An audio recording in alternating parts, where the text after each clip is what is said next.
Bien, bonjour à tous. Nous sommes à la 5e leçon de ce cours. Aujourd'hui, on parlera d'explication et séquences fonctionnelles. Comment on peut essayer d'expliquer certaines choses qu'on observe dans la recherche cartographique. Donc, comme j'ai essayé d'illustrer dans les leçons précédentes, la cartographie est un vaste projet descriptif, n'est-ce pas ? Il s'agit d'écrire les propriétés de plusieurs zones de l'arbre syntaxique dans plusieurs langues. Et c'est un programme de recherche qui a une certaine capacité heuristique, donc une certaine capacité de découvrir des faits, de découvrir des généralisations. Les découvertes principales concernent les séquences fonctionnelles, donc le fait que dans les structures syntaxiques, on trouve ces séquences d'éléments fonctionnels, éléments du lexique fonctionnel, qui ont certaines propriétés remarquables. D'abord, certaines propriétés d'ordre. Typiquement, nous retrouvons à travers les langues les mêmes ordres. Il y a aussi des aspects de paramétrisation, comme on a vu, mais il y a des aspects invariants importants. Il y a plusieurs propriétés distributionnelles, comme certaines incompatibilités mutuelles entre les positions. Il y a des effets de gel structural. On va parler aujourd'hui de cette idée de freezing, selon laquelle certaines positions syntaxiques, certaines positions dans ces séquences fonctionnelles sont des positions où les éléments sont gelés, c'est-à-dire si le mouvement peut avoir lieu jusqu'à ces positions, le mouvement ne peut pas ensuite continuer. Voilà, comme je disais, certaines de ces propriétés sont invariantes, donc c'est des propriétés universelles, et d'autres sont variables.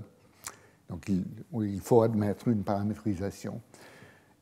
Donc la question de l'explication qui se pose est comment en particulier les propriétés invariantes, peuvent être ramenées aux ingrédients de base, aux principes de base des computations linguistiques.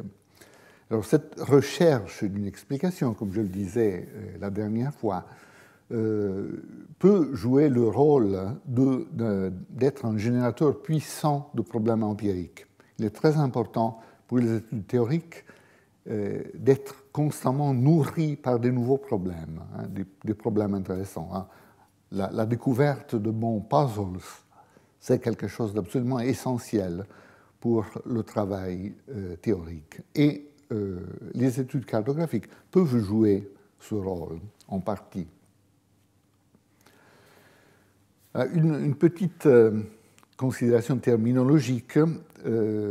Quand je parle d'explication, j'utilise une interprétation tout à fait courante et normale de ce terme, n'est-ce pas ? Quand on peut ramener une phénoménologie complexe à l'interaction déductive de quelques principes simples, abstraits, généraux, on parle d'explication. Ceci vaut pour toutes les sciences. Par exemple, dans son fameux livre « Les atomes », le physicien français Jean Perrin a décrit le but de la physique atomique comme le but d'expliquer du visible compliqué par de l'invisible simple, n'est-ce pas ? Donc, il y a une phénoménologie visible qui peut être complexe, et il faut essayer de la ramener à des objets et à des principes qui ne sont pas immédiatement visibles dans les données, mais qui, étant de nature suffisamment générale et abstraite, de par leur interaction, peuvent déterminer les propriétés d'une phénoménologie complexe. Et c'est exactement le sens d'explication que je veux adopter, qui est commun à toutes les sciences, à toutes les disciplines scientifiques, évidemment, à toutes les approches scientifiques. En plus, il faut dire qu'en linguistique, il y a un terme technique qui a été introduit, qui est le terme adéquation explicative. Ce terme, évidemment, se rapproche au sens intuitif de l'explication, mais il y a un élément de plus. On dit, en linguistique formelle, en grammaire générative, qu'une analyse linguistique atteint le niveau de l'équation explicative quand elle ne se limite pas à rendre compte des données empiriques, donc à représenter correctement les généralisations qu'on observe. À cela, on attribue le nom d'adéquation descriptive, n'est-ce pas? Donc une analyse qui représente correctement les généralisations qu'il y a représentées atteint le niveau d'adéquation descriptive. Mais donc, quand une telle analyse offre aussi une hypothèse plausible sur l'acquisition des données dont on parle, et des généralisations dont on parle, par l'apprenant. Donc, la notion d'adéquation explicative est en lien direct avec la question de l'acquisition du langage. Quand un certain état de choses peut être appris par l'enfant et notre théorie rend compte de cette possibilité d'acquisition dans des conditions réalistes, donc dans les conditions de temps et d'accès aux données qui sont propres à l'enfant, on dit que l'analyse atteint le niveau de l'adéquation explicative. Et je vais jouer un peu sur ces deux sens, celui général et celui spécifique des études linguistiques. Voilà, où est-ce qu'on peut chercher les ingrédients explicatifs pour nos analyses? Étant donné l'architecture théorique qu'on a ici en bas de la diapo, où on parle d'un lexique avec ses deux composantes fonctionnelles et de contenu, et puis la boîte syntaxique, fondamentalement, est définie par cette opération d'assemblage, n'est-ce pas? Donc c'est fondamentalement l'assemblage externe et interne qui crée les structures syntaxiques. Ensuite, les structures ainsi créées donnent lieu à deux représentations d'interface, la forme phonétique en direction des sons, des systèmes de sons, ou des gestes, si on pense à la langue des signes, par exemple.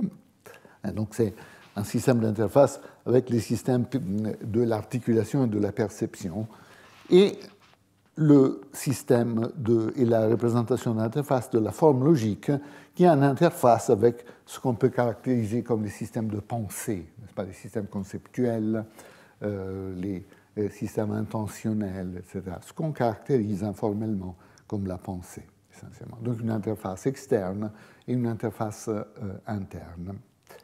On peut chercher les éléments explicatifs dans les principes qui s'appliquent sur les niveaux d'interface. Donc ici, il y a des principes qui s'appliquent, qui imposent certaines formes représentationnelles, n'est-ce pas? Les systèmes d'interface veulent accepter des représentations qui aient certaines caractéristiques. Par exemple, il faut que quelque chose soit prononçable sur ce niveau. Il faut que quelque chose soit cohérent sur ce niveau, n'est-ce pas? Donc il y a des contraintes externes qu'on peut caractériser comme des principes qui limitent l'interface et qui limitent donc ce que notre machine grammaticale peut engendrer.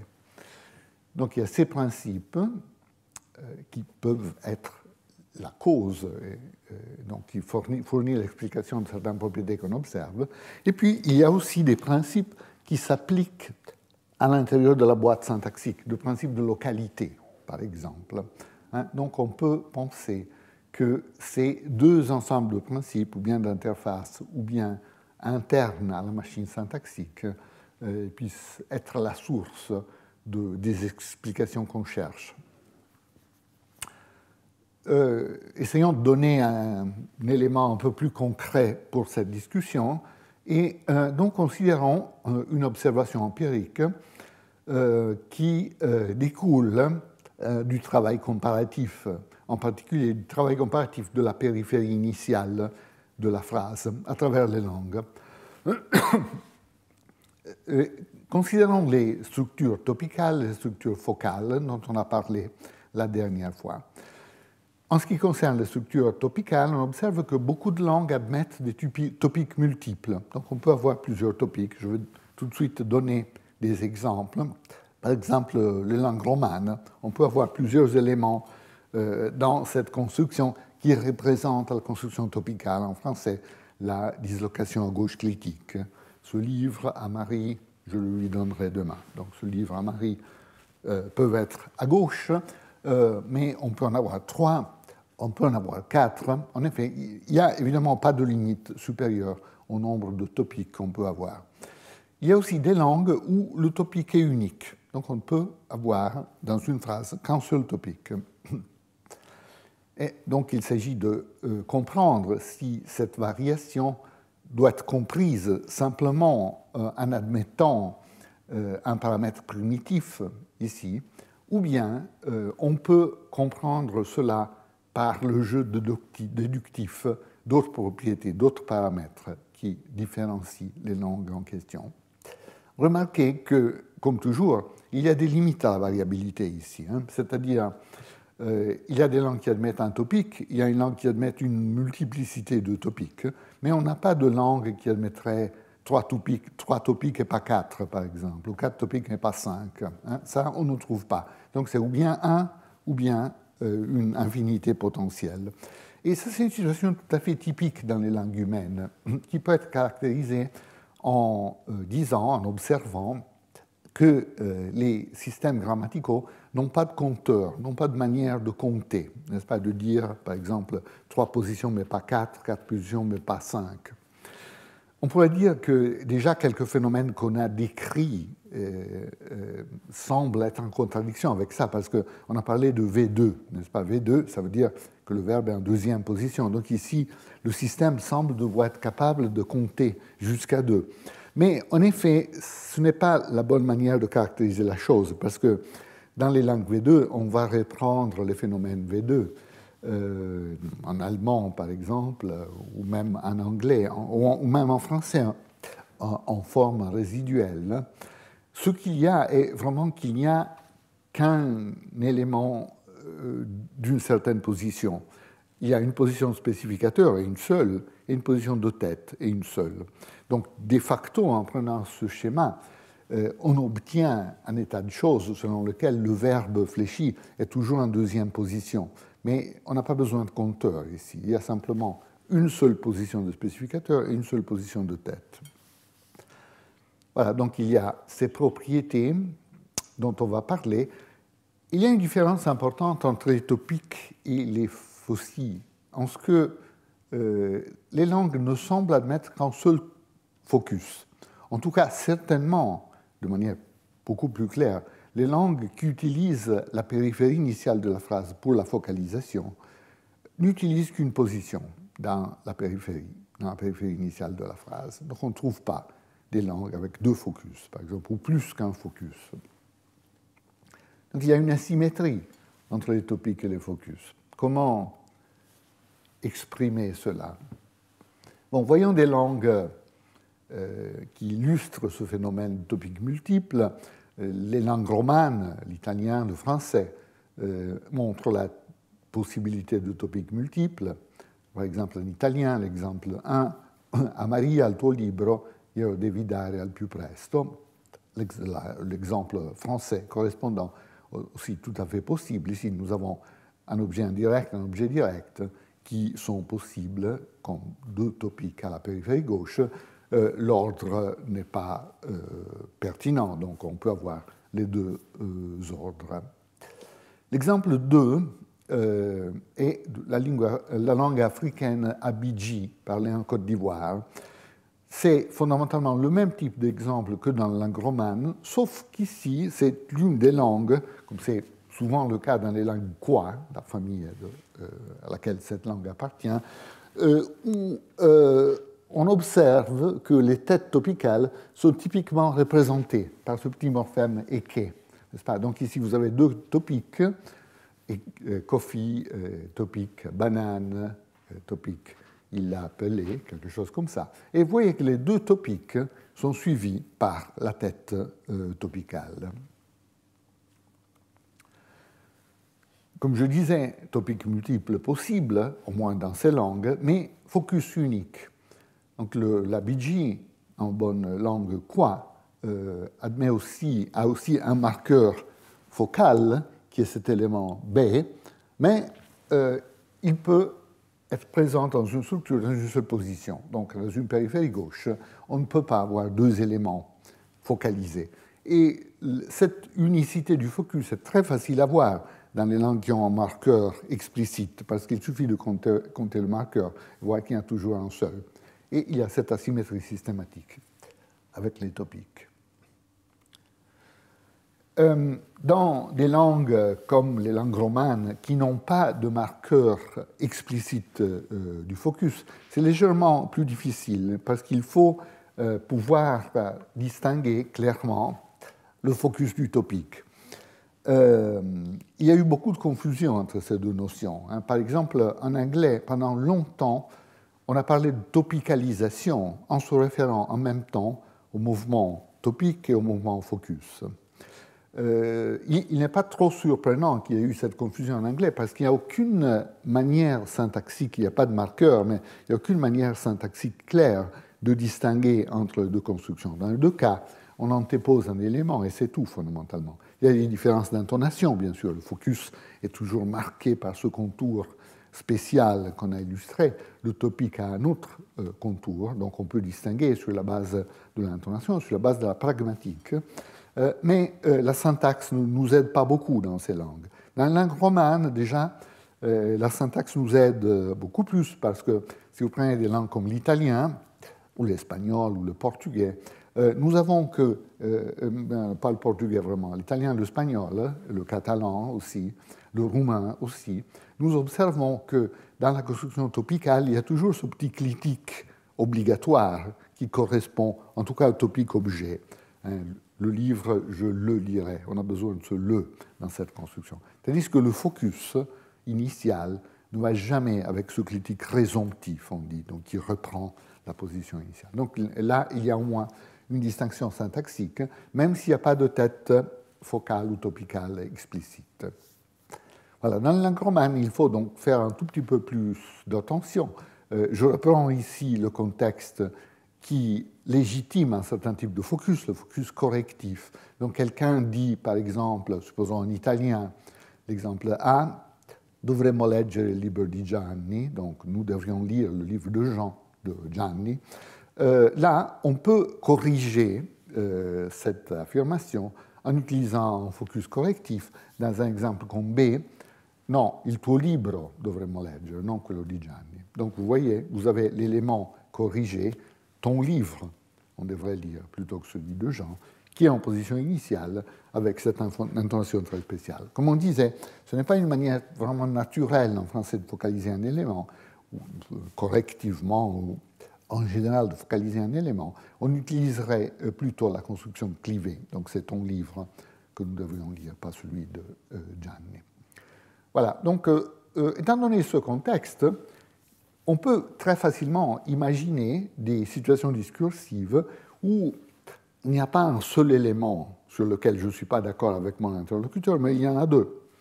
Par exemple, quelqu'un pourrait dire en italien, l'exemple A, so che quest'anno Piero ha vinto le Olimpiadi. Donc je sais que cette année, Piero a gagné les Jeux Olympiques.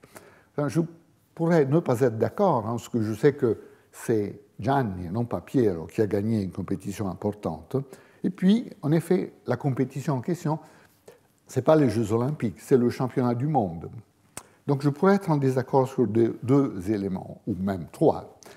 Mais je ne peux pas exprimer cela en utilisant deux focus correctifs. Donc il n'y a aucune manière d'avoir un exemple comme B en italien.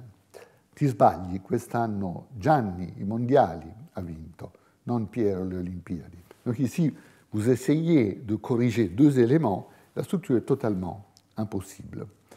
La seule manière d'obtenir le résultat que vous voulez ici, c'est de séparer les deux faux-si. Donc avoir en effet deux phrases, et chacune avec son propre focus. Donc une manière correcte d'exprimer cet état de choses serait B'. Donc quelqu'un dit « So che quest'anno Piero ha vinto le Olimpiadi », je pourrais dire B', ti sbagli, tu te trompes. Quest'anno Gianni ha vinto una competizione importante, donc Gianni a gagné une compétition importante, non pas Piero. Inoltre, de plus, ha vinto i mondiali ha vinto, non le Olimpiadi. Donc j'ai deux phrases dont chacune a un focus. C'est la seule manière d'obtenir cette double correction. On ne peut pas avoir deux positions dans la même structure. On peut voir ça en français aussi. On peut observer que s'il y a des dislocations à gauche multiples, donc en partant d'une ligne de base comme « je donnerai ton livre à Jean demain », on peut obtenir une double construction topique avec la dislocation à gauche, ton livre à Jean, je lui donnerai demain. On ne peut pas voir, en prenant la clivée, qui est la manière typique de focaliser en français, on ne peut pas avoir une double clivée. Donc c'est difficile d'accepter quelque chose comme 3. C'est à Jean que c'est ton livre que je donnerai demain. Évidemment, ça, il y a quelque chose qui ne va pas avec cette structure. Donc il y a là une autre manifestation, indépendamment de la manière exacte qu'on utilise pour focaliser dans la périphérie gauche, qui montre que le focus doit être unique. Je donne quelques exemples à travers les langues. L'italien, on l'a vu, l'anglais, là aussi, on ne peut pas avoir deux éléments, comme dans l'exemple 2, focalisés en même temps. Puis j'ai mis d'autres langues, l'arménien, même propriété, comme on a observé dans la littérature.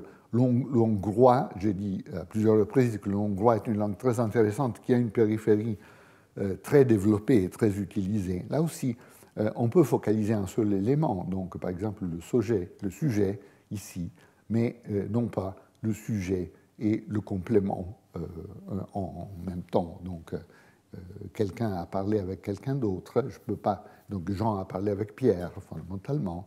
Jean a parlé avec Attila, par exemple. Je ne peux pas focaliser ces deux éléments en même temps. En hébreu, même type de problème. Et puis, on a les langues avec des marqueurs explicites. Vous vous souvenez qu'on a discuté la dernière fois le fait qu'en jamaïcain, en créole jamaïcain, on a un marqueur de focus qui se différencie du marqueur de focus des autres langues qu'on a discutées, en ce qu'il précède le focus plutôt que le suivre. Et on a adopté l'analyse de Durleman pour rendre compte de cela. Là aussi, on ne peut pas avoir un double focus. Donc, 6, premier focus, je sais pas, la banane, quelque chose, l'enfant donne, on ne peut pas avoir ce genre de structure. Et bien sûr, dans les langues, comme j'ai dit, avec notre marqueur bien caractérisé de focus, c'est très simple parce qu'on ne peut pas avoir l'occurrence de deux éléments. C'est le cas en Gungbe, qu'on avait discuté la dernière fois. C'est le cas en Abidji, comme on l'a vu. Donc cette petite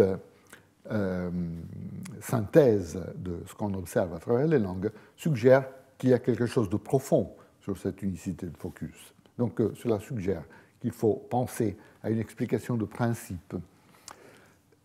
Comment chercher cette explication? Je voudrais suggérer une possibilité en termes de principe d'interface.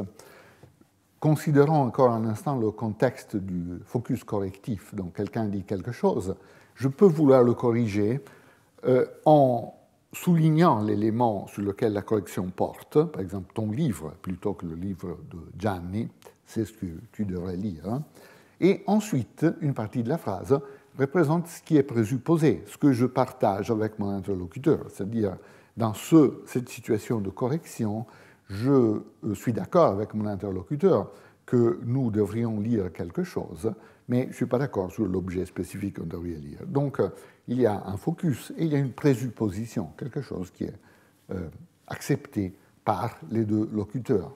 Donc, en pensant au fonctionnement des représentations d'interface en forme logique de cette structure, nous aurons la tête focale qui prendra dans sa position spécificateur l'élément focalisé, l'élément sur lequel la correction porte, tandis que le complément de la tête focale, ce qui suit la tête focale, sera interprété comme la présupposition, donc ce sur lequel je suis d'accord avec mon interlocuteur.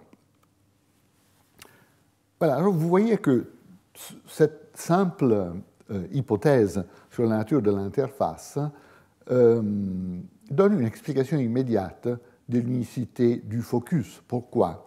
Parce que supposons qu'on pouvait avoir une récursion de position focale. Donc on pouvait avoir dans la même structure, comme en 2, une position focale 1 et une position focale 2, n'est-ce pas?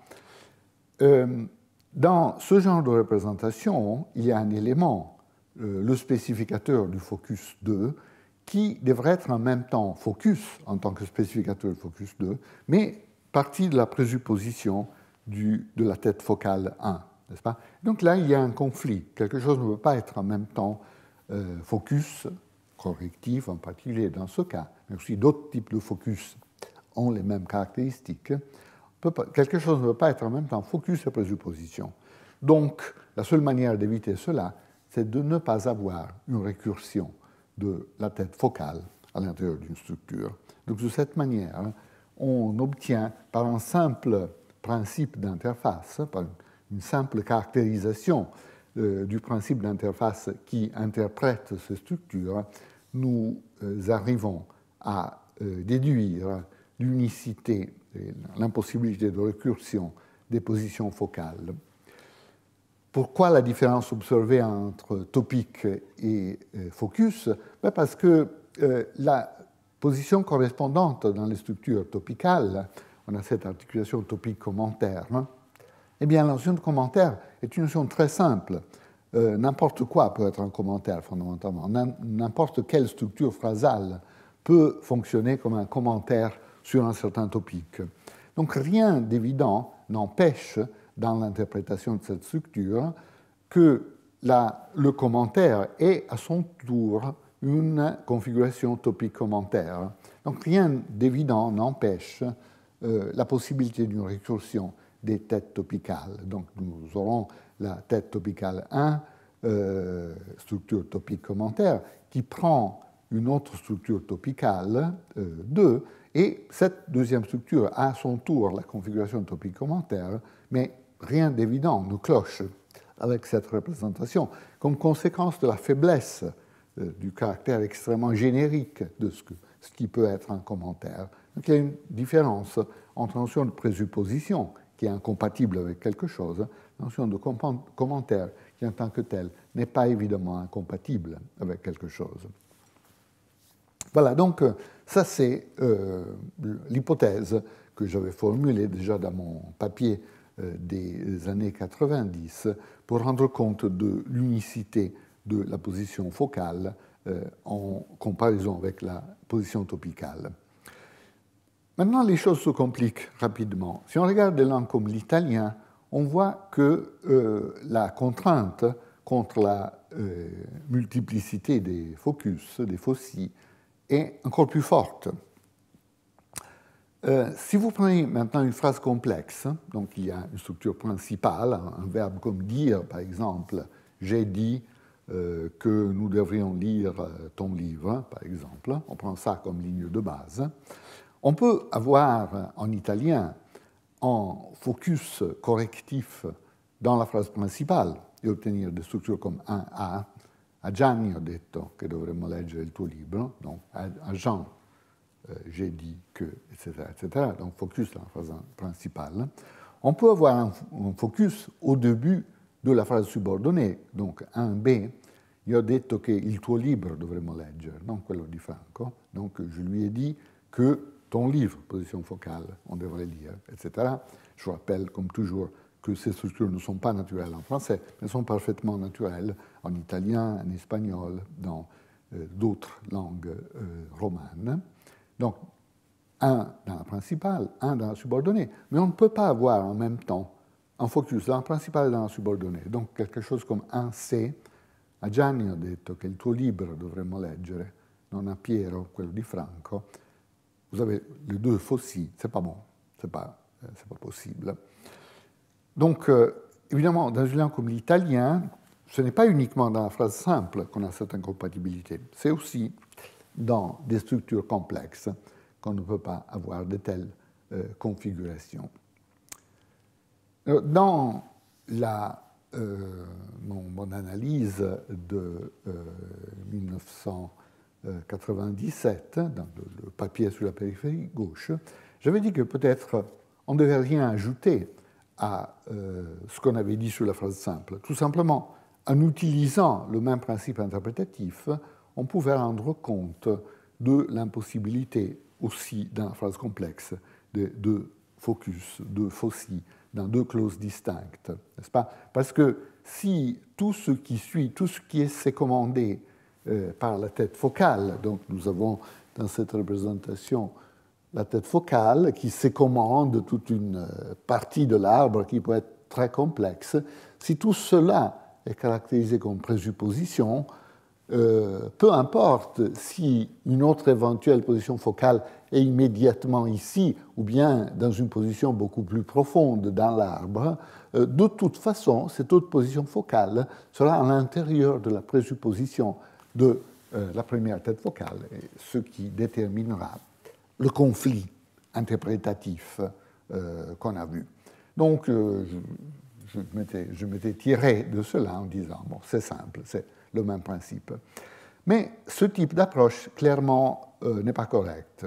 On peut montrer cela simplement en comparant les langues. On voit qu'il y a des langues où il n'y a aucun problème à avoir plusieurs positions focales dans des clauses différentes. Et comme toujours, les langues africaines nous aident beaucoup parce que là, on ne peut pas se tromper. On sait qu'une position focale, par exemple en Gungbe, est celle qui est caractérisée par ce morphème. Donc chaque fois que nous voyons ce morphème « ouais », ça veut dire qu'il y a une position focale. Alors, vous vous souvenez qu'en Gungbe, on ne peut pas avoir dans la même clause cette structure, mais dans une structure complexe, l'équivalent de l'exemple italien qu'on a vu, c'est parfaitement possible. Donc, un Sénat focalisé a entendu que Rémi focalisé a pris le couteau, par exemple, ou bien ça peut être un complément verbal, comme un B, Sénat focalisé, a entendu que le couteau, et le marqueur focal, Rémi a pris.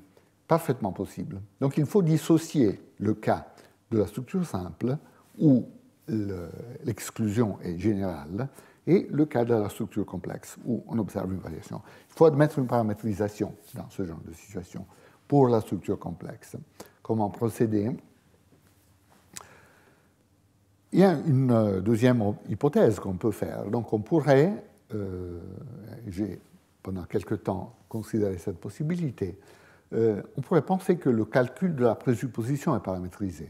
Donc il y a des langues où tout ces domaines, le domaine de ces commandes du focus, donc toute la phrase complexe qui est complément de la tête focale, compte comme présupposition, et on pourrait penser que d'autres langues ont une caractérisation plus limitée de la présupposition. Seulement, ce qui se trouve à l'intérieur de la phrase simple et qui est sécommandé par focus compte comme présupposition. Si on faisait cette hypothèse, on décrirait la différence entre l'italien et le Gungbe, parce que les présuppositions respectives, donc il y a ces deux valeurs paramétriques qui sont indiquées en haut dans la diapo. En italien, on n'aurait que toute la structure complexe fait partie de la présupposition de focus 1, donc on ne peut pas avoir un autre focus, tandis que, étant donné la valeur paramétrique du Gungbe, selon cette hypothèse, c'est seulement les parties encerclées, donc cette partie de la structure principale, et puis avec l'autre focus, cette partie de la structure subordonnée, qui forment les présuppositions. Et là, vous voyez qu'à l'intérieur d'une présupposition, il n'y a pas un autre focus, donc pas de conflit du type qu'on a caractérisé. Donc on pourrait décrire les choses de cette manière. Mais il y a des raisons conceptuelles, des raisons empiriques qui suggèrent que cette hypothèse n'est pas correcte. Vous vous souvenez que la dernière fois, on a discuté du principe d'uniformité de Chomsky, et on a surtout utilisé la première partie, n'est-ce pas?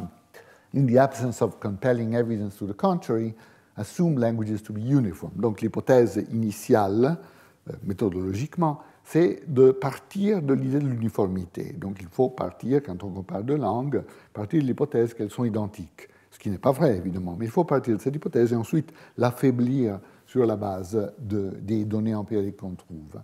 On avait utilisé cette partie, mais il y a une deuxième partie with variety restricted to easily detectable properties of utterances. Donc la variation devrait être limitée à des propriétés easily detectable, donc faciles à détecter, faciles à observer. Ceci du point de vue de l'apprenant, n'est-ce pas, l'apprenant qui doit déterminer les propriétés variables de sa langue, donc à chaque bifurcation, quel est le chemin que la langue qui m'est présentée a pris, a adopté. Il faut que ces propriétés paramétriques soient liées à easily detectable properties, à des propriétés facilement observables. Alors, de ce point de vue, vous voyez tout de suite qu'une paramétrisation de la présupposition n'est pas si simple. C'est pas si simple.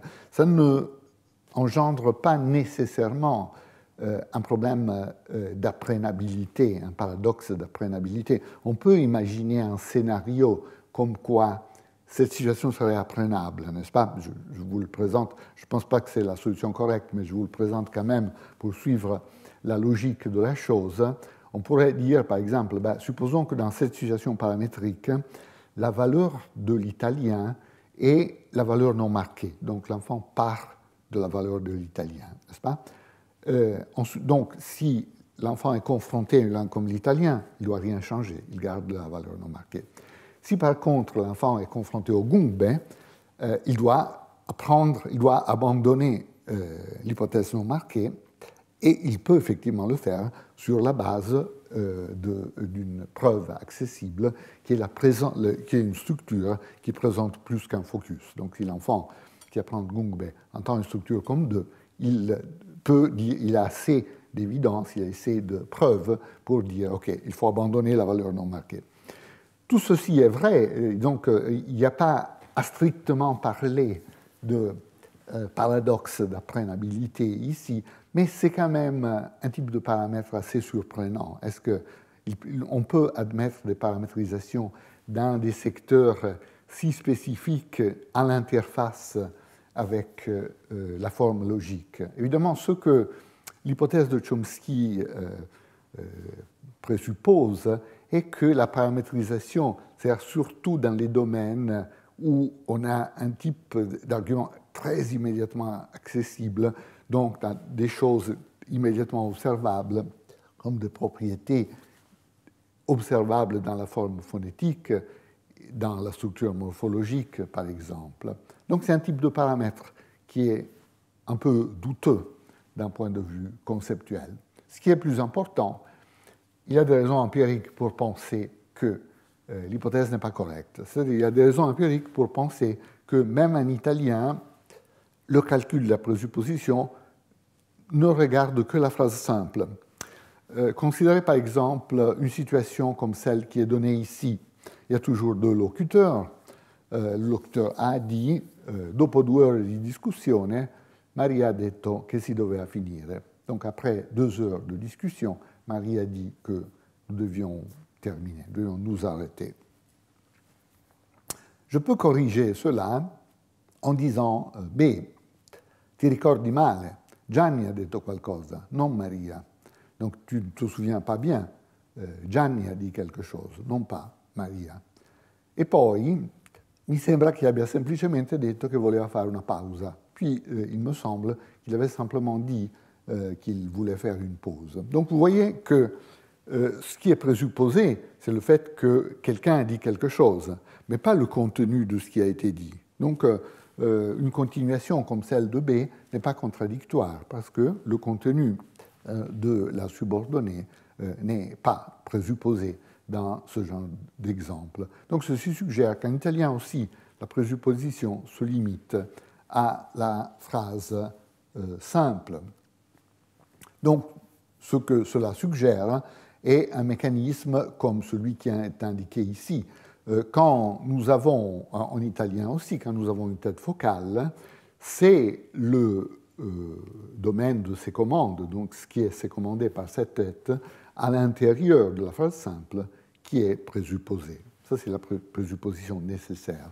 Ensuite, on peut éventuellement avoir des cas plus marqués, mais ça, c'est le cas fondamental. D'ailleurs, si vous réfléchissez un instant à un mécanisme théorique comme la théorie des phases, vous voyez que c'est exactement ce qu'on s'attend, n'est-ce pas? Selon la théorie de phase, l'élaboration d'une structure complexe ne se fait pas en une seule occasion, pour ainsi dire, avec une computation de tous les éléments, et ensuite on envoie une structure très complexe aux interfaces. Plutôt, le mécanisme procède par phases, qui correspondent très très grossièrement aux phrases simples. En effet, c'est un peu plus sophistiqué de ça, mais en gros, une phase est une phrase simple. Donc l'idée est qu'on élabore par des applications de l'assemblage une phrase simple, puis on l'envoie aux interfaces, puis on continue l'élaboration, et ainsi de suite.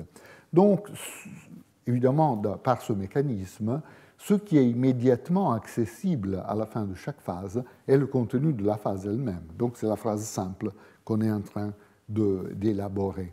Donc, si on adopte la théorie des phases, on est amené à la conclusion que le calcul de la présupposition devrait plutôt fonctionner de cette manière. Il y a plusieurs complications. Si vous avez des idées précises sur la théorie de phase, vous verrez tout de suite quelques problèmes, mais je me limiterai à cette caractérisation très approximative. Alors, passons à une troisième hypothèse. Donc, abandonnons l'idée d'une paramétrisation de la présupposition, admettons que la présupposition est calculée de la même manière à travers les langues. Et l'autre possibilité, c'est de regarder à l'autre interface, donc l'interface de la prononciation. Et là, on voit tout de suite qu'il y a une manière extrêmement naturelle de différencier une langue comme l'italien et une langue comme le gungbe. Pourquoi? Vous vous souvenez que dans une langue comme l'italien, on a observé que le contour intonationnel implique une forte prééminence sur le focus, mais ensuite tout ce qui suit le focus est complètement aplati comme contour, n'est-ce pas? Vous vous souvenez de cet exemple? Alle Maldive sono andati in viaggio di nozze. Donc, alle Maldive, là, il y a une forte prééminence, et puis sono andati in viaggio di nozze, totalement plat. Donc, on pourrait dire, évidemment, ce qui empêche un autre focus dans cette structure, même à distance, est ce fait d'aplatir complètement le contour de ce qui suit la tête focale. Parce que dans cette partie de la structure, quelle que soit la complexité de la structure, on ne pourrait pas avoir un autre focus, donc une autre prééminence, parce qu'il y aurait un conflit entre cela et la nécessité d'aplatir le contour, n'est-ce pas? Donc, simplement, même à distance, de cette manière, on rend compte du fait que des langues comme l'italien et d'autres langues romanes aussi, qui se comportent de la même manière, n'admettent qu'un focus. Qu'est-ce qui se passe en gungbe maintenant, ou dans les langues africaines en question? Là, il est très intéressant d'observer qu'il n'y a aucun contour spécial lié au focus.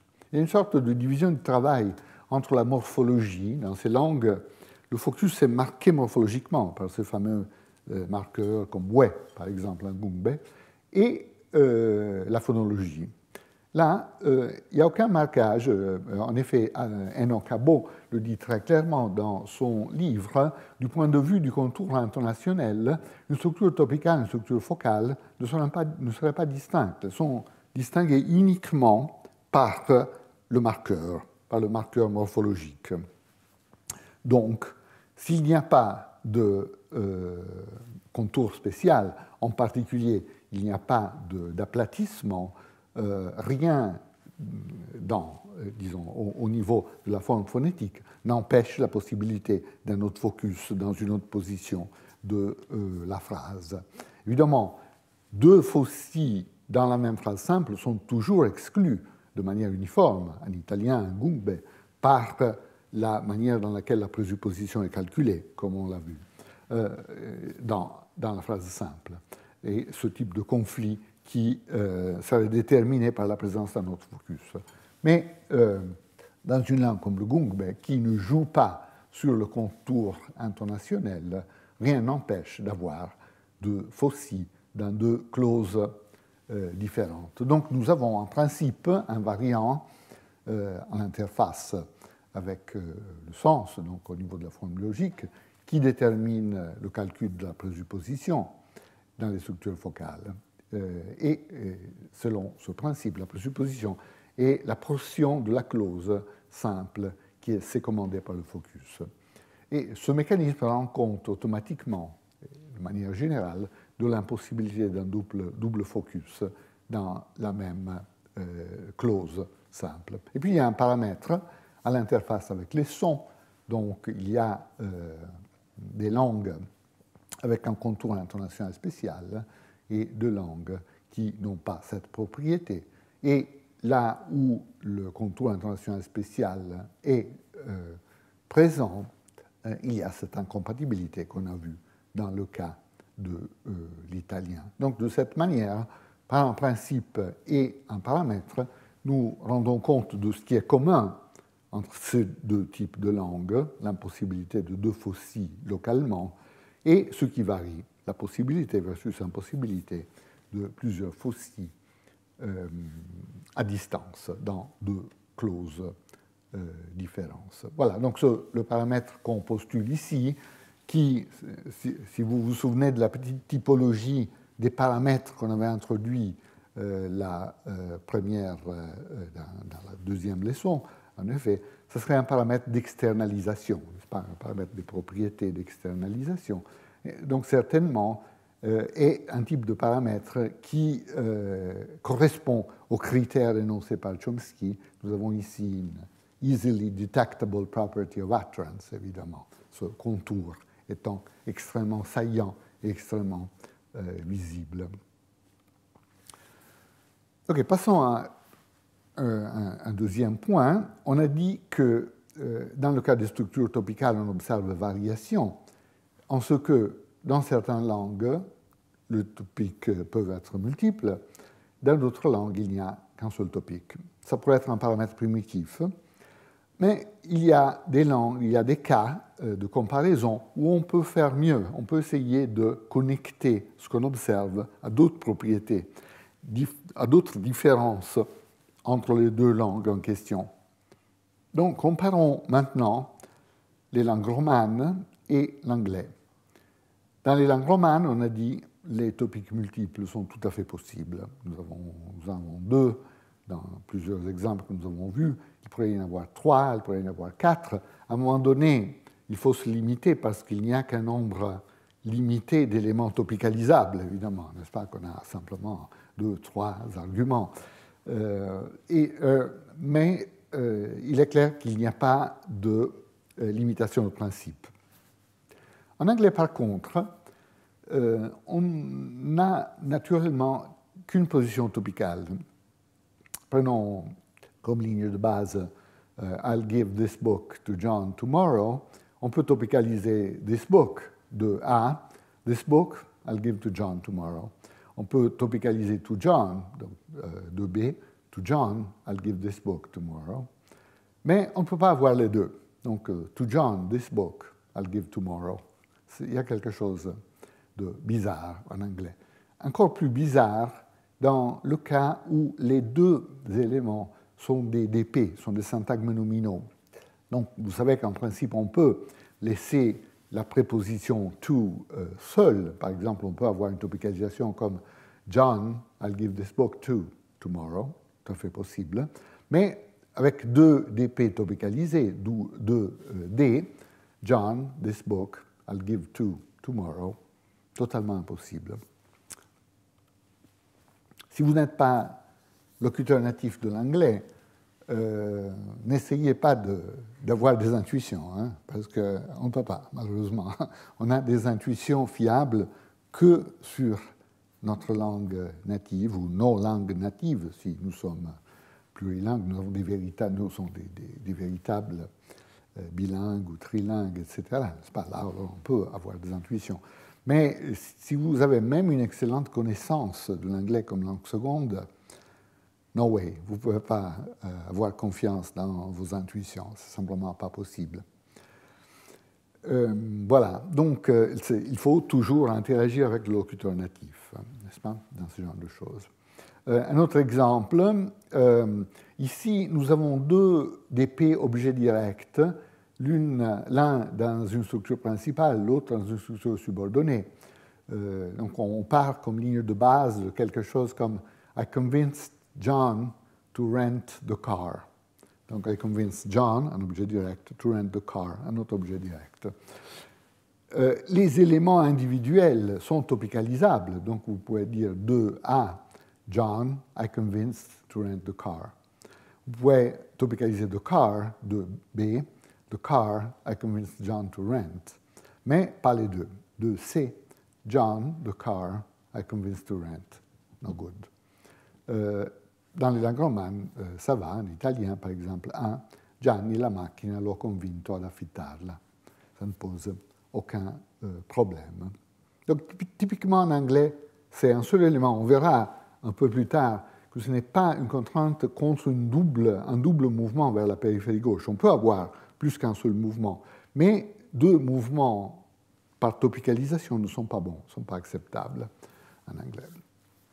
Voilà, il y a une différence évidente entre la topicalisation en anglais et en italien. En italien, normalement, typiquement dans les langues romanes, on a la situation indiquée en deux. Il faut un clitique, en particulier si on topicalise un objet direct. On ne peut pas tout simplement antéposer l'objet direct. Il doit être repris par un objet présomptif, un objet clitique.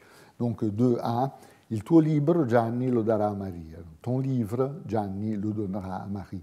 On ne peut pas omettre lo ou le en français dans cette structure. Donc 2B ne serait pas possible. Pourquoi le clitique est obligatoire en italien? Guglielmo V a étudié la chose dans son livre de 1990, Types of A-bar Dependencies, et il a fait l'hypothèse suivante. Peut-être ce qui se passe est qu'un gap, donc un trou, position vide, qui n'est pas lié à l'intérieur de la phrase, à l'intérieur du IP, doit être interprété comme une variable, doit fonctionner comme une variable. Une variable a besoin d'un opérateur. Mais, ça c'est l'hypothèse de 5, un topic en tant que tel n'est pas un bon opérateur. En général, un opérateur est lié avec quelques propriétés quantificationnelles ou avec quelques marques explicites qu'il s'agit d'un opérateur. Mais un topic est simplement une expression qui reprend un référent. Donc peut-être ce n'est pas un bon opérateur, un topic, normalement. Et donc 5 dit la variable dans une structure comme 2B resterait non liée et la structure serait donc mal formée à cause d'une variable qui n'est pas liée de manière appropriée par un opérateur. Donc il faut le clitique, 5 dit, parce que le clitique lie localement le trou, donc le trou est interprété comme une trace du clitique fondamentalement, et puis le clitique peut être mis en relation à distance avec le topic. Évidemment, ce type de raisonnement implique qu'il faut dire quelque chose sur l'anglais. Pourquoi en anglais peut-on avoir un John, your book, John will give to Mary, où apparemment le topic est mis en relation directement avec le trou. L'idée de 5 ici, c'est de reprendre une analyse précédente de Chomsky. Chomsky, en 1977, avait écrit un article très important intitulé On WH Movement, où il essayait de montrer que le mouvement WH est une composante importante, cachée, de plusieurs constructions qui, à première vue, ne mettent pas en jeu le mouvement WH. Et Chomsky voulait dire que la topicalisation aussi, en anglais, mettait en œuvre une application cachée du mouvement WH. 5 reprend cette idée de Chomsky en utilisant la notion d'opérateur nul. Peut-être ce que l'anglais fait, c'est d'utiliser un opérateur nul, un opérateur non prononcé, qui a le même rôle fonctionnel que le clitique en quelque sens, c'est-à-dire il met en relation de manière légitime le trou et le topic. Donc la représentation, si on prend cette analyse de Chomsky 5, est indiquée en 3. Vous avez votre topic, ensuite l'opérateur nul, l'opérateur non prononcé, qui lui lie légitimement la variable. Donc par le biais de l'opérateur nul, le topique peut être mis légitimement en relation avec le trou. Ça, c'est l'analyse qui a été proposée. Cette notion d'opérateur nul est très utilisée en syntaxe. Nous avons beaucoup de cas où il y a des opérateurs nuls qu'il faut postuler. Considérez par exemple en français des relatives positives. Sur les relatives restrictives, on peut discuter sur ce qui se passe exactement, mais dans une relative positive, Jean, que je connais très bien, est un homme sympathique. Alors là, que je connais très bien, évidemment, il y a quelque chose qui doit lier le trou en position objet de connaître, n'est-ce pas? Et l'hypothèse traditionnelle est qu'il y a un opérateur nul ici. Les opérateurs nuls sont utilisés pour des structures comme le trou parasite, par exemple, parasitic gaps, par des constructions comme easy to please, facile à contenter. Donc les langues utilisent de manière très systématique cette notion. Et donc la revisitation de l'idée de Chomsky par Cinque simplement consiste à faire l'hypothèse que cette notion d'opérateur nul est utilisée en anglais aussi dans la topicalisation. Cette hypothèse de postuler un élément nul est rendue plausible par l'observation qu'il y a des langues proches, apparentées à l'anglais, où dans la topicalisation, il y a en effet un opérateur visible, prononcé. C'est le cas du néerlandais, par exemple. En néerlandais, vous avez l'équivalent de la structure topicale anglaise en 4, that man I know, en anglais, donc ce serait cet homme, je le connais, où vous avez, comme en 4, cet homme connaît je, en quelque sorte, n'est-ce pas? La langue est une langue V2, donc le verbe fléchi s'est déplacé en position de complémentaire, et donc le sujet je, hic, reste plus en bas. Ceci rend compte de l'ordre que vous avez ici, mais on peut aussi avoir un opérateur réalisé, donc diman, di, kenik, où vous avez cet élément di qui est utilisé dans les relatives, par exemple, qui est un typique pronom relatif, qui peut apparaître dans les structures topicales. Donc ça serait quelque chose, en gros, comme cet homme que je connais, sauf que cet homme que je connais bien, c'est une relative, donc il faut continuer en français. Tandis que là, c'est une phrase principale.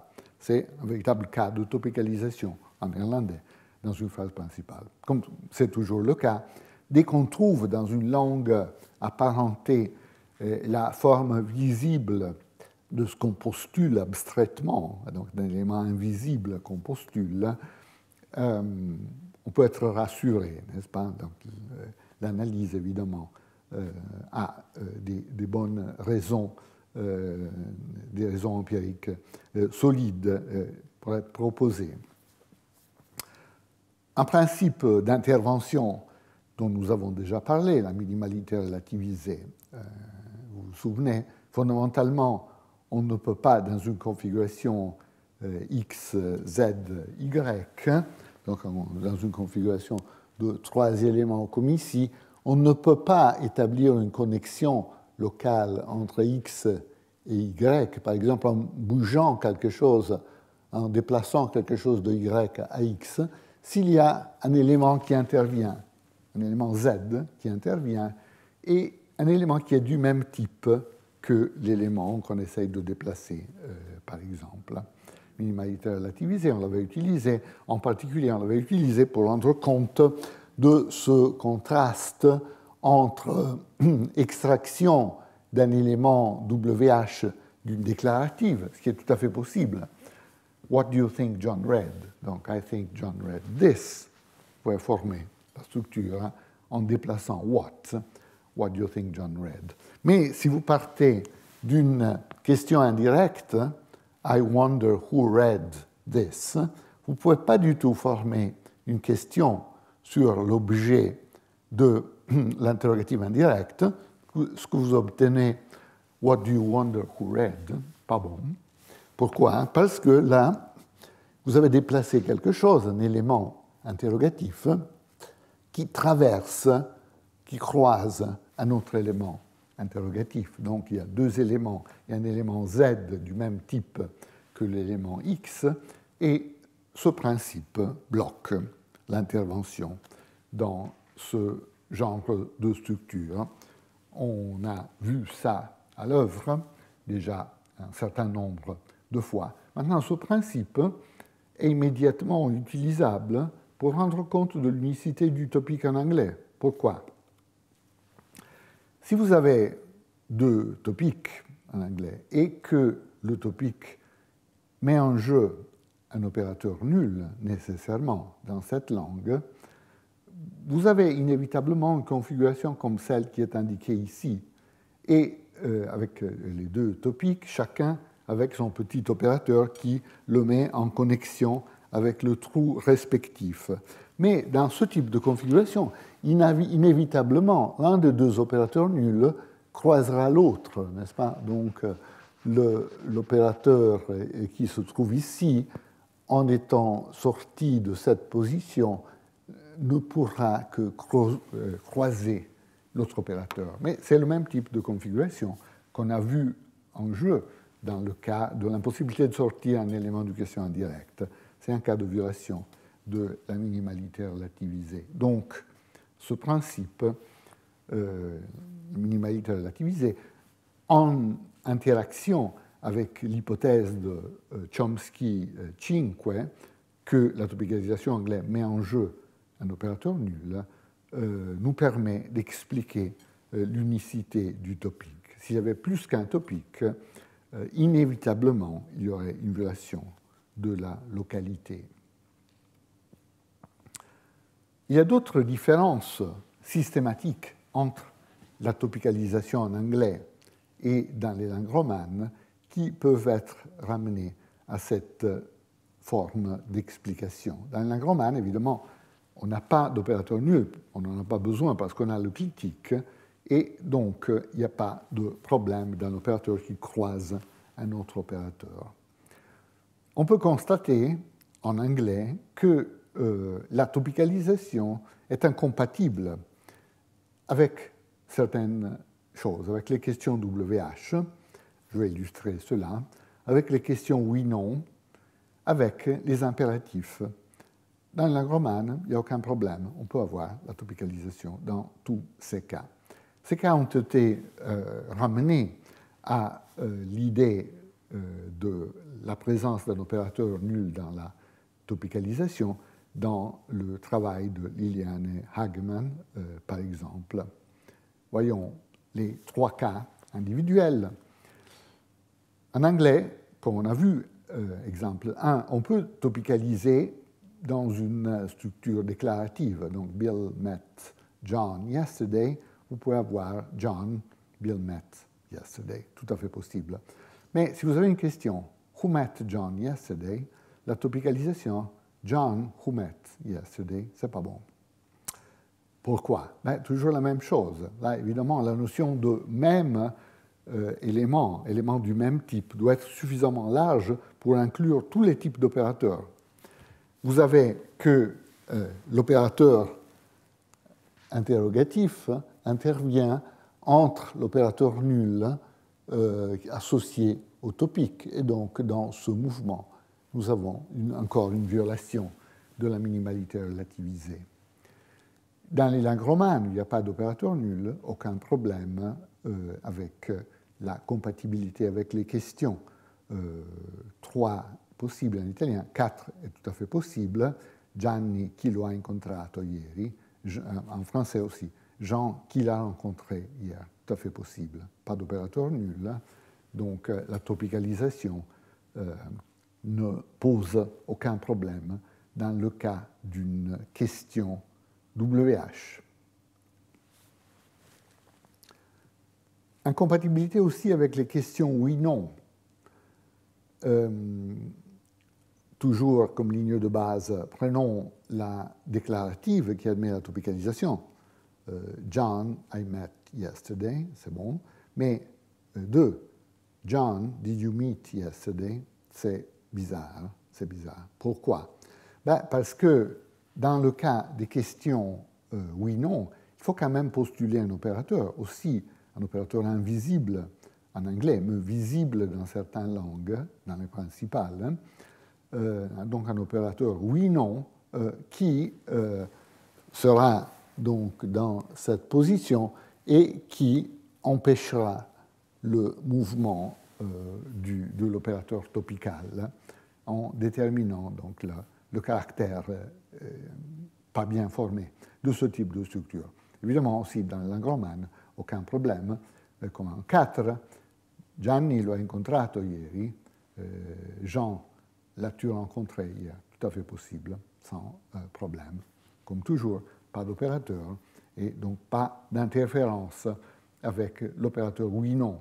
Cette idée que dans les questions oui-non, il y a un opérateur est facile à motiver. Une manière très très simple de la motiver, c'est de voir ce qui se passe dans les langues V2, hein, comme l'allemand par exemple. Vous vous souvenez que dans ces langues, dans les principales, on a toujours l'ordre, un élément, ensuite le verbe fléchi, ensuite le reste de la structure. Donc par exemple, vous avez, même dans des déclaratives, vous avez par exemple un adverbe, hier, et puis vous avez le verbe fléchi, à Jean, le livre acheté, où ce verbe fléchi est déplacé de l'intérieur du IP, de l'intérieur de la phrase, au système du complémentaire.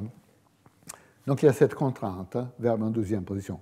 Mais il y a des exceptions. Par exemple, dans les questions oui-non, on a la structure verb first, donc où le verbe est le premier élément. Hat Hans das Buch gekauft? Non, pardon, comme déclarative, c'est pas bon. Donc on ne peut pas avoir une déclarative, justement parce qu'il faut remplir la première position. Donc on peut avoir un adverbe ici, on peut déplacer le sujet, on peut déplacer l'objet, mais il faut quelque chose dans cette position. Sauf dans les questions oui-non. Dans les questions oui-non, on peut commencer par le verbe fléchi. Donc en C, hat Hans das Buch gekauft? Donc question oui-non, tout à fait possible. Alors, évidemment, nous ne voulons pas dire qu'il y a une exception à V2. L'hypothèse naturelle, c'est de dire, évidemment, il y a un opérateur invisible dans ce cas, mais qui occupe la première position, et donc la contrainte V2 est respectée de manière systématique. Donc c'est un argument très simple en faveur de la postulation d'un opérateur oui-non. D'ailleurs, on sait que cet opérateur, par exemple, est réalisé dans les structures subordonnées en anglais. Vous avez cette forme whether qui correspond à l'opérateur oui-non réalisé dans les structures subordonnées. Il y a des langues où on le réalise aussi dans les questions principales. Puis, le topique en anglais est incompatible avec l'impératif. Toujours ligne de base déclarative possible. 1. John, I talk to tomorrow. Mais dans l'impérative, dans la structure impérative, ce n'est pas bon. Donc, talk to John tomorrow, c'est possible. Mais John, talk to tomorrow, ce n'est pas bon. D'accord? Et même histoire. Vraisemblablement, nous avons dans les structures impératives un opérateur impératif qui, entre autres, légitime le sujet nul, n'est-ce pas? Parce que vous vous souvenez que l'anglais et le français ne sont pas des langues à sujet nul, mais dans les structures impératives, ils ont typiquement un sujet nul, qui correspond au pronom de deuxième personne. Prends ceci, par exemple, prends-le. Et donc on peut dire qu'il y a un opérateur impératif qui détermine la force impérative de la structure, et cet opérateur fait plusieurs choses. Par exemple, il légitime un sujet nul dans des langues qui ne sont pas des langues à sujet nul. Donc dans les structures impératives, nous avons systématiquement la possibilité, ou même l'obligation, de sujet nul. Mais cet opérateur impératif, évidemment, interfère avec notre topique, avec notre opérateur qui va avec le topique, ce qui détermine l'effet de minimalité dans ce cas aussi. Donc pas de topicalisation avec les formes impératives. Dans les langues romanes, aucun problème. Gianni chiamalo domani, Jean appelle-le demain, tout à fait possible, aucune interférence parce qu'il n'y a pas d'opérateur. Oui, là aussi, cet opérateur impératif peut être motivé par le fait que, là aussi, dans des langues V2, typiquement dans les structures impératives, nous avons le verbe à l'impératif en première position. Donc, de nouveau, vraisemblablement, c'est la structure V2, sauf que la première position est occupée par notre fameux opérateur impératif. Voilà, peut-être encore deux observations. Comme je le disais avant, ce n'est pas que l'anglais permet un seul mouvement vers la périphérie gauche. Il admet plusieurs mouvements, en effet, pourvu que ces mouvements soient d'une nature différente. Par exemple, on peut très bien avoir en anglais, l'exemple a été fourni par Ian Roberts, des phrases comme un words like that in front of my mother, I would never say. Vous voyez, là, il y a la topicalisation de l'objet, words like that, et puis il y a une sorte de PP, syntagme prépositionnel adverbial, qui est aussi antéposé. Alors on sait que les éléments adverbiaux peuvent cibler dans la périphérie gauche une position spéciale, distincte des positions focales, des positions topicales. C'est, par exemple, ce que nous observons dans des cas d'antéposition d'un élément adverbial, comme même les adverbes typiques en lit en anglais. Vous avez 2A, John rapidly left the room. Vous pouvez aussi, en quelque sorte, souligner l'adverbe en le déplaçant vers la périphérie gauche.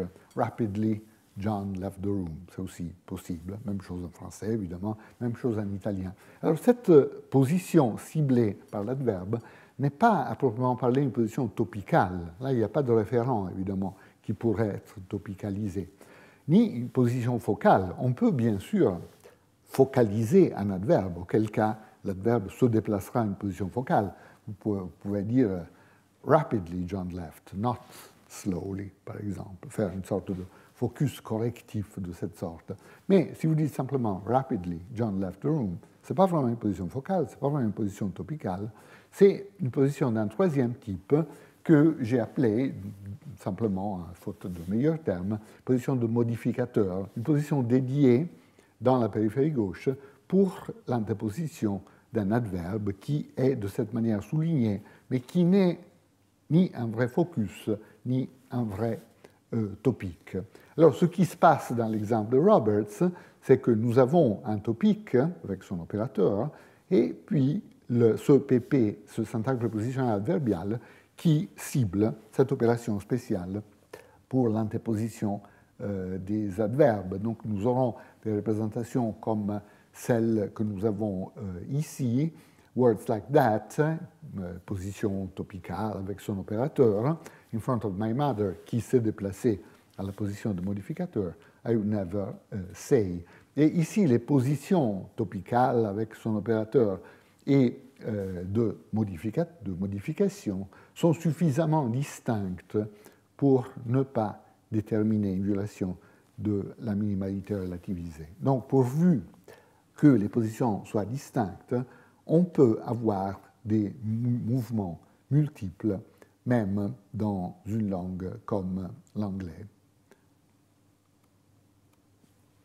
Voilà, très bien. Donc, ça c'est pour l'essentiel ce que je voulais montrer. Donc, pour revenir, pour conclure simplement avec deux phrases à cette notion d'explication. Donc, il s'agit de ramener les observations empiriques que nous faisons dans le travail cartographique à des raisons de principe. Et il faut distinguer, bien sûr, entre les propriétés invariantes qui exigent une explication profonde, en quelque sorte, une explication de principe, et les propriétés variables. Pour les propriétés invariantes, il faut faire appel à des principes. On a utilisé ici, pour une propriété invariante comme l'unicité du focus, dans la même clause simple, le principe interprétatif à l'interface avec la sémantique, la pragmatique, etc., qui détermine qu'une situation de double focus déclencherait inévitablement un conflit. Donc, la prolifération des faucilles ou la récursivité du syntagme focal est exclue pour cette raison. Puis on a vu des situations variables, donc des situations comme la possibilité de focus de fossiles multiples dans des phrases complexes dans certaines langues et impossibilité dans d'autres langues. Là, on a ramené ça à une propriété indépendante, la présence ou absence du contour intonationnel.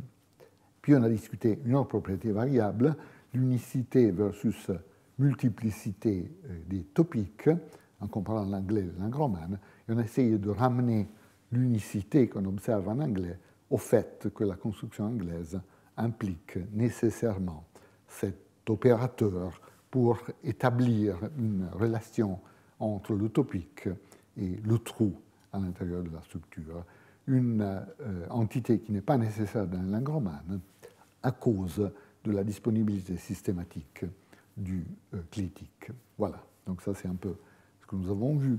C'est peut-être le bon moment pour faire une pause ou d'abord, s'il y a quelques questions, on peut peut-être discuter quelques minutes et puis faire une pause entre les deux cours.